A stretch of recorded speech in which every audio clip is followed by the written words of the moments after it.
शहर हैदराबाद में rash driving के नतीजे एक भीख मांगने वाला हलाक हो गया।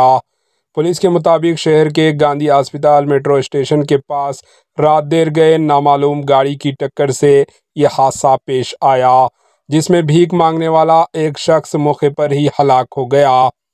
चिलकलगुड़ा पुलिस मुकामे वाक़िया पहुंचकर लाश को पोस्टमार्टम के लिए दवाखाना मुंतकिल कर दिया।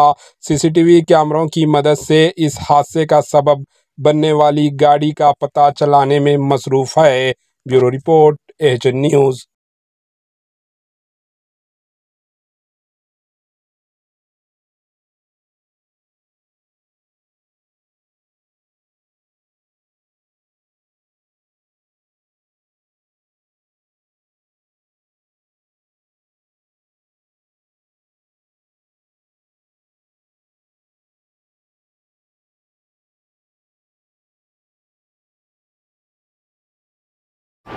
एचएन न्यूज़ को लाइक करें, शेयर करें और सब्सक्राइब करना ना भूलें।